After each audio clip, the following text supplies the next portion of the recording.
My warning begins now, and I, Friedrich Nietzsche, have no time for prevarication. Most of you dwell in a sweet illusion, veiled by pious lies, seeking comfort where you should only find challenge. You imagine danger resides in the obvious, in a fool's knife, in confessed poison, in openly acknowledged weakness. Such childishness. The genuine threat, the one that corrodes the soul, sickens the spirit, and ultimately eradicates any spark of greatness, does not originate externally. It does not come from the melodramatic villain you fear so much. No.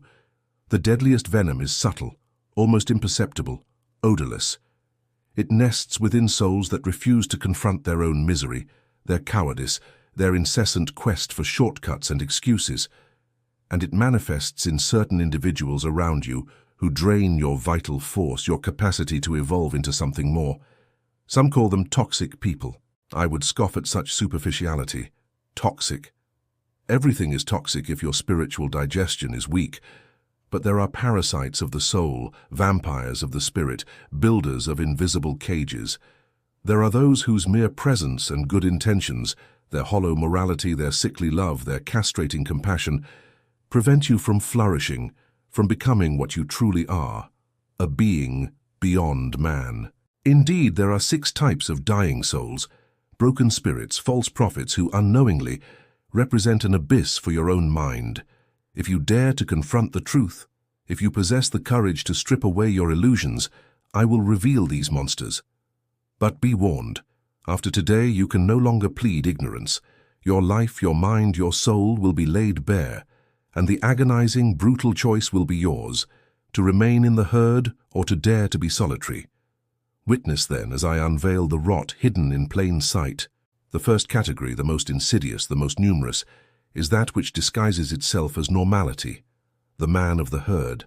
The man of the herd, the sheep in its purest, most terrifying incarnation, is not an enemy wielding a sword, but a swamp that drains your energy. He is the embodiment of mediocrity, of conformity, of self-negation for the sake of an illusory peace. His mind is an echo, never a voice. He does not think, he repeats. He does not create, he imitates. He does not live, he survives.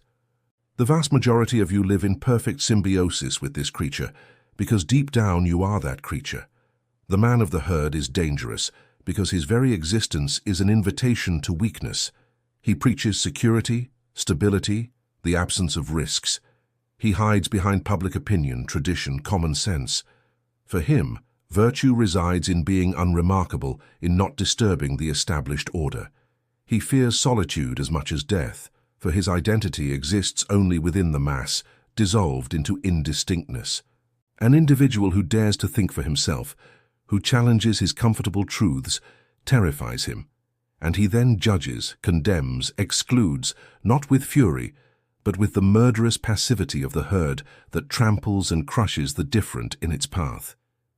Your capacity for judgment, your own will to power, are corroded by this coexistence.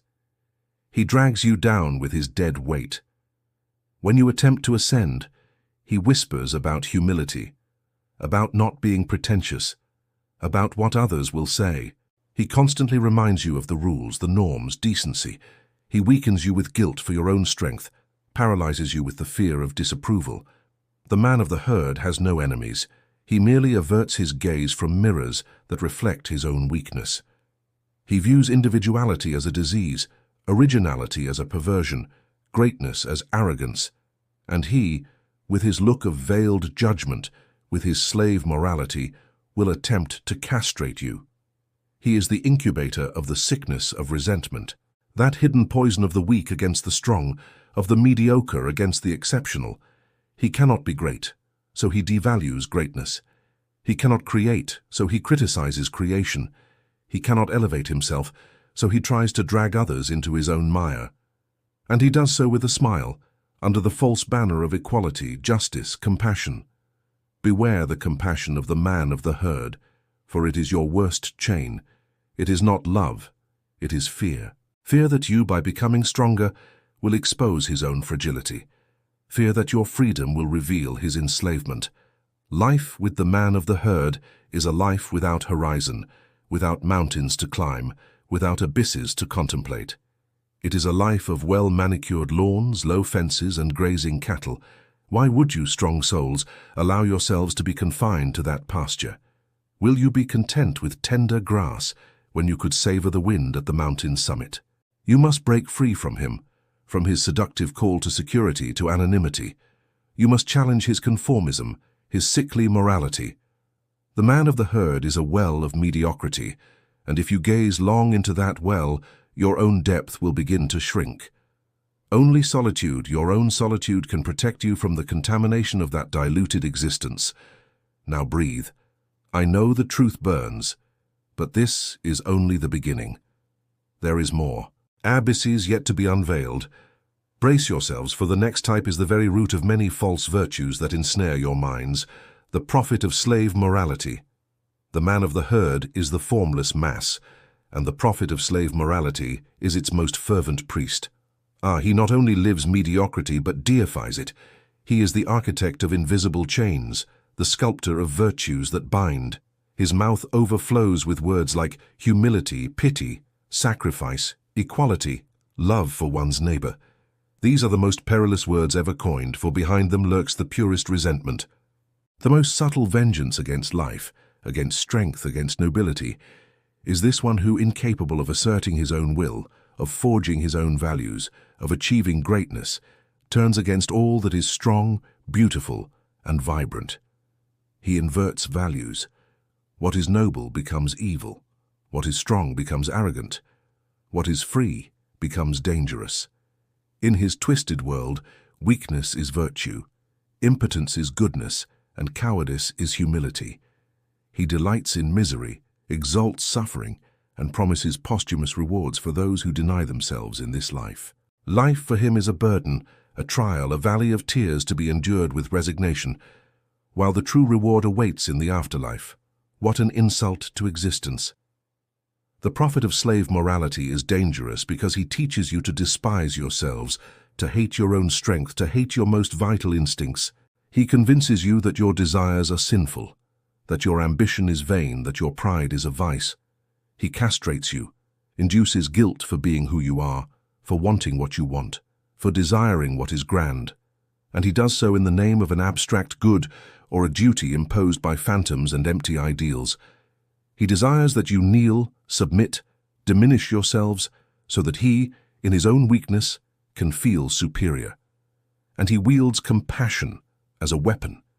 His compassion is not an impulse toward aid, but a desire to level, to reduce, to weaken the other, until they resemble himself. He feeds on your pain, not to heal you, but to keep you in a state of dependence. He revels in seeing you suffer, because it justifies his own existence, his own role as savior or comforter.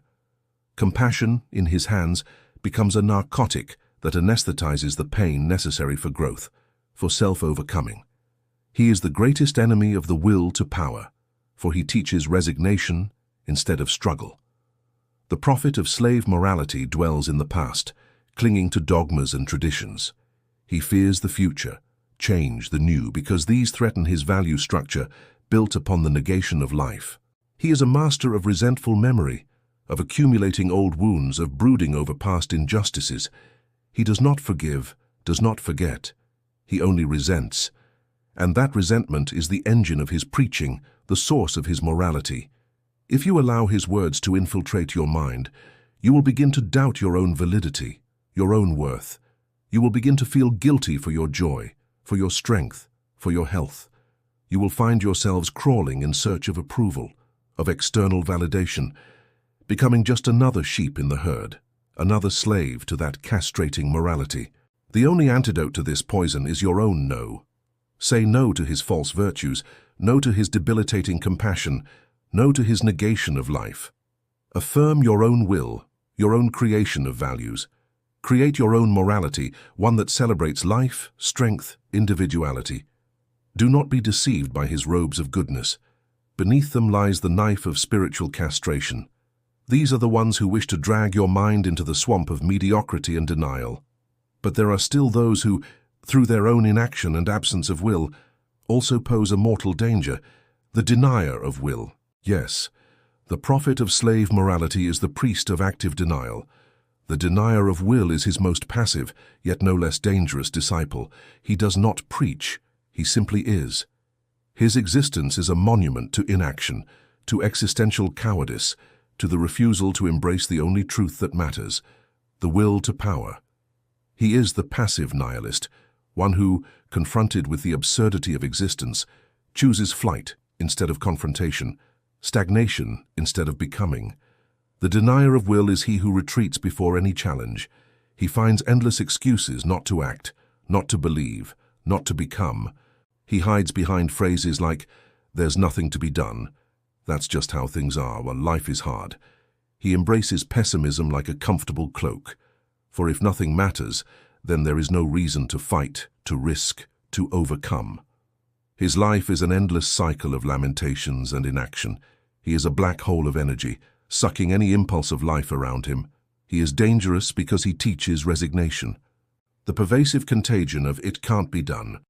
His very being is a graveyard of unfulfilled possibilities, of abandoned dreams, of unexpressed potential.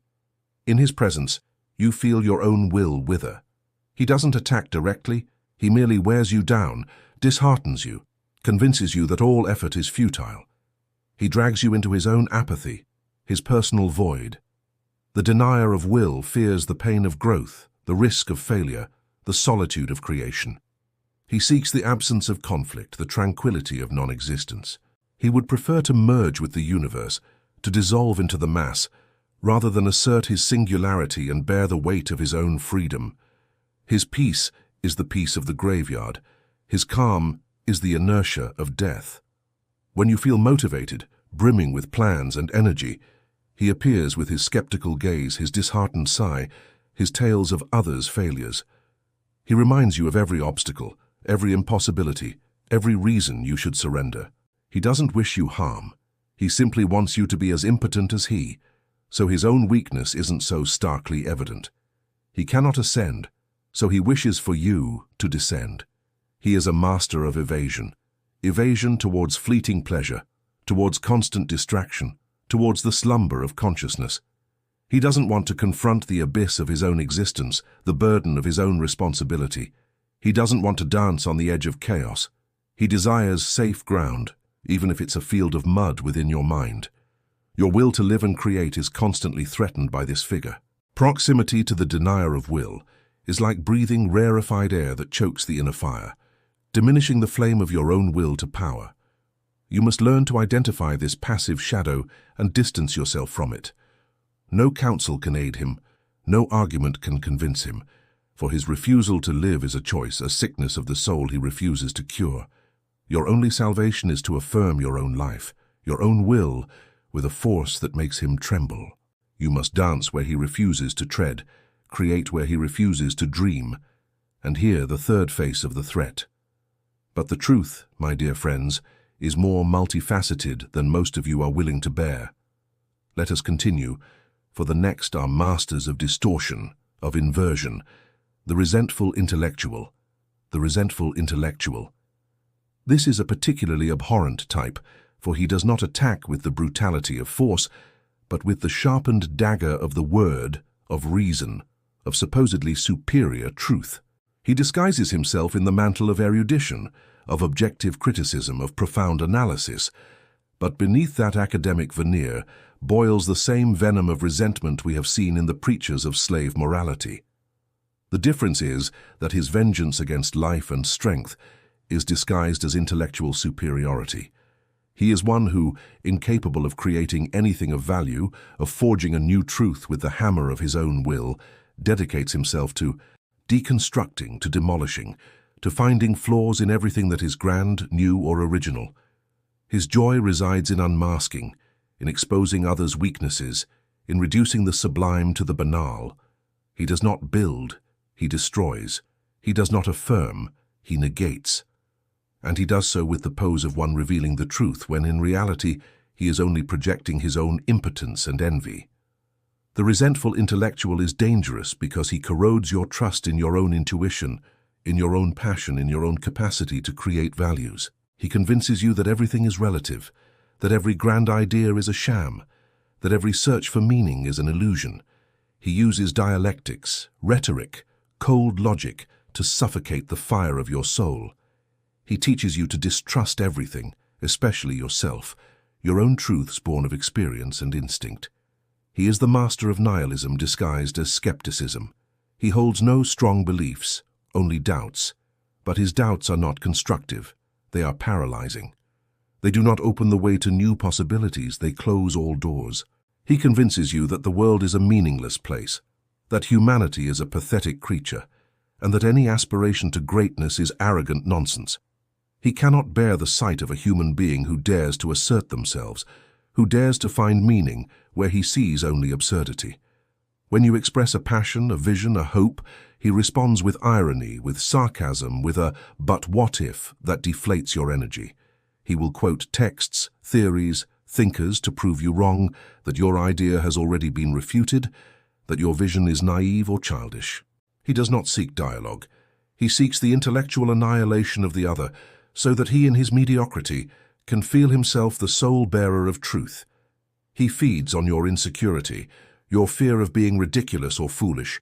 He pushes you towards intellectual conformism, towards the reproduction of others' ideas, towards fleeing originality.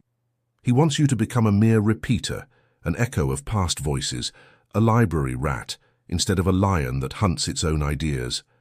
Proximity to the resentful intellectual is a slow poison that kills your capacity to truly think for yourself, to forge your unique philosophies, to carve out your own intellectual path. You will find yourself bound by a chain of cold facts and sterile logic, suffocating life, denying the richness of experience. The only defense is to devalue their rigid reason, to assert your own will to knowledge, your own pursuit of truths born from the body, from instinct, from vibrant life itself. Do not allow yourself to be imprisoned by their mental labyrinths. They are cages constructed for souls that dread freedom. Then there are those who seek truth, but in a manner that is itself a life-denying act, the singular truth seeker.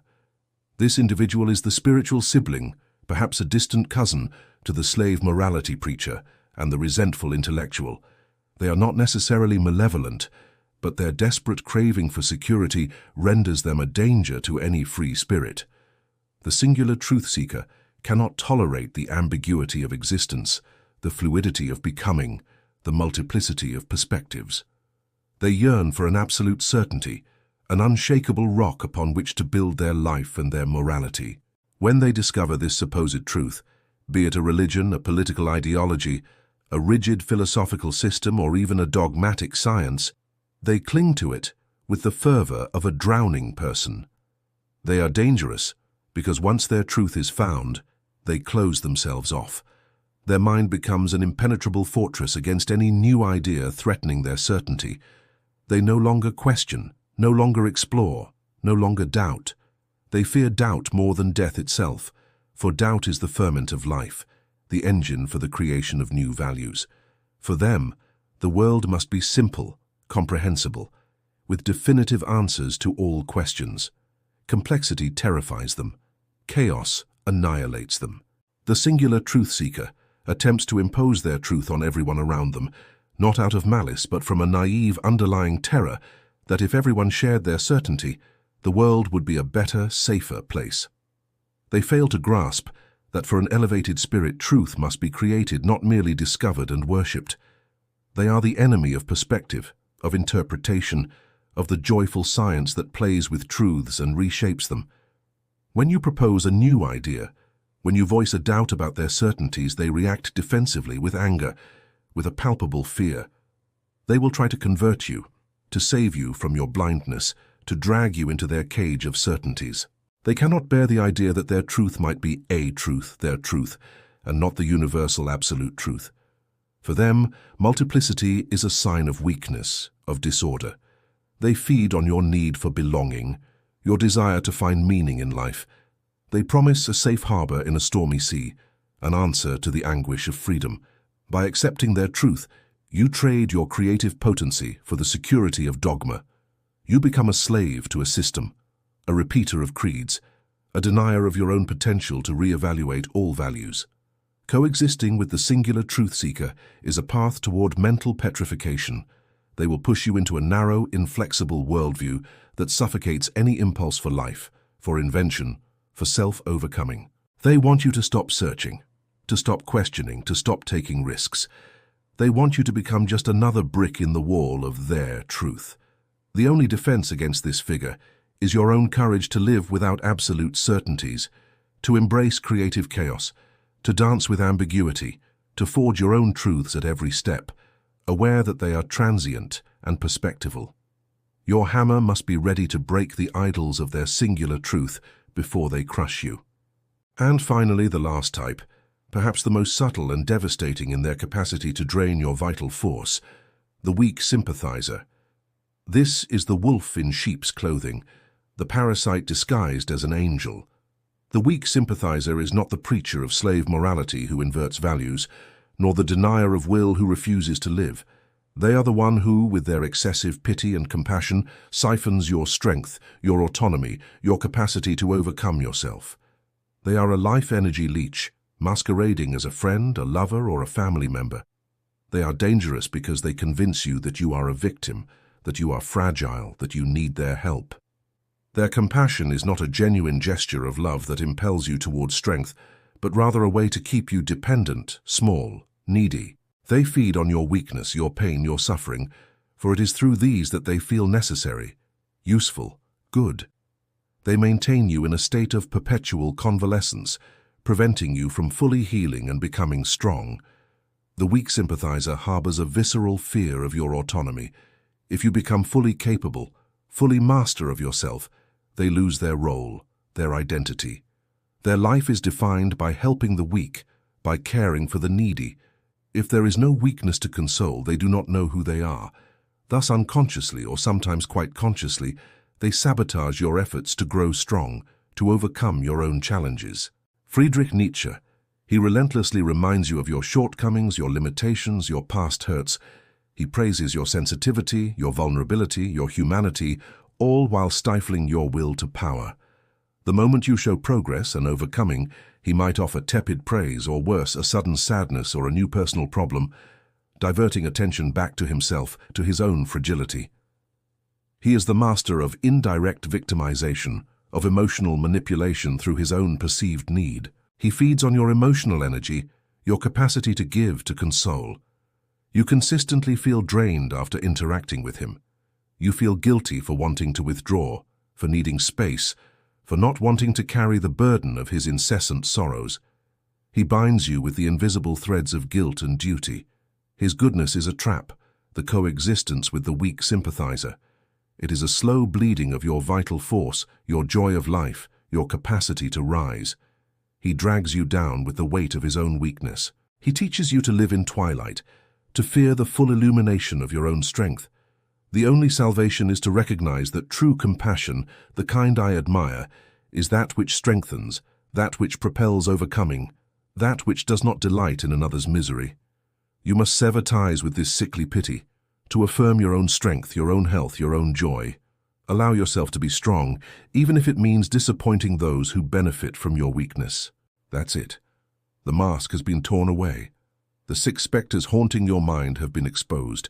The man of the herd, the preacher of slave morality, the denier of the will, the resentful intellectual, the seeker of singular truth, and the weak sympathizer. These are the diseases of the soul, the impediments to your own transfiguration. People live surrounded by these shadows and often embrace them as if they were light. But I tell you, the true light is that of your own strength, of your own will, of your own capacity to create your values, to forge your own destiny. You can continue to crawl in the herd, content with the false virtues of the weak, allowing yourself to be sucked dry by those who do not desire your greatness. Or you can dare to be solitary, dare to be strong, dare to say no to everything that diminishes your life. This is your opportunity to become what you truly are, to go beyond man, to forge your own freedom. The choice, as always, is yours. And for those who dare, who seek to deepen this freedom, remember, the path to you is a solitary journey. And the abyss, well, the abyss now awaits you, but not to devour you, but so that you, in gazing into it, may comprehend the inexhaustible depth of your own will. Indeed, become what you are. Yes,